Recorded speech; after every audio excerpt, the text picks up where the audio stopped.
હું દુર્ગેશ કુમાર મનહરલાલ ધામેચા નાગપુરથી મેરેજ કરેલા લલિતા એકનાથ ભાસ્કર સાથે ઘનશ્યામભાઈ નારણદાસ નેભવાની રૂપેશ કુમાર મનહરલાલ ધામેચા બે વચારે મને લગ્ન કરાવેલા 3,35,000 રૂપિયા ઓનલાઈન ગૂગલ પે આપેલા. પોલીસ ફરિયાદ નોંધાવેલી છે.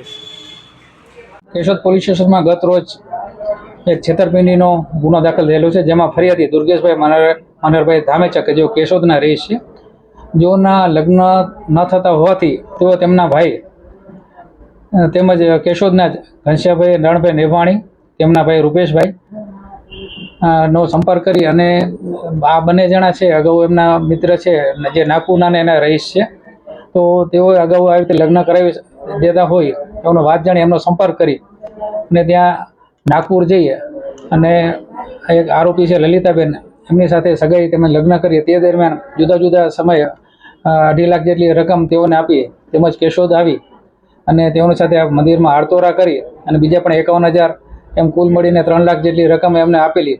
અને થોડા દિવસ લગ્ન જીવન ગાળ્યા બાદ રક્ષાબંધન ઉપર તે પોતાના ઘરે જતા રહેલા, ત્યારબાદ આવ્યા નથી અને જે ફરિયાદી શ્રી એમને રૂપિયા 3 લાખની રોકડ રકમ તેમજ દાગીના વગેરે આપેલું તે પરત નહીં કરેલ હોય, જેના કારણે ફરિયાદી શ્રીએ કેશોદ પોલીસ સ્ટેશનમાં ફરિયાદ જાહેર કરતા કેશોદ પોલીસ સ્ટેશને ગુનો દાખલ કરી આગળની તપાસ હાથ ધરી છે. આ કામે આરોપીના નામમાં જોઈએ તો ઘનશ્યામભાઈ નારણભાઈ નેભાણી, રૂપેશભાઈ મનહરલાલ ધામેચા, મનીષ રમેશરાવ વાજરૂકર, પ્રીતિબેન મનીષભાઈ વારજુકર, લલિતાબેન એકનાથ ભાસ્કરે, તેમજ સુરજભાઈ ગણપતરાય ચૈતપુણે અને અર્ચનાબેન સુરજભાઈ ચૈતપુણે કે જેઓ નાગપુર મહારાષ્ટ્રના છે, તેઓ સાથે વિરુદ્ધ ગુનો દાખલ કરી આગળની તપાસ હાથ ધરેલી છે. આરોપી વિરુદ્ધમાં બીજી કોઈ કેસ નોંધાયો છે? હા, એ અંગેની હાલમાં તપાસ ચાલુ છે. અગાઉ એ પૈકીના એક આરોપી છે જેઓ વિરુદ્ધ અગાઉ આવી રીતનો ગુના દાખલ થયેલો છે. હાલ કેટલા આરોપીઓને પકડી લેવામાં આવ્યા? હાલમાં 2 આરોપીને હસ્તગત કરવામાં આવેલા છે, ઘનશ્યામભાઈ અને રૂપેશભાઈ, જેઓને કેશોદ પોલીસ સ્ટેશન તપાસ તેજી હાથ ધરેલી છે.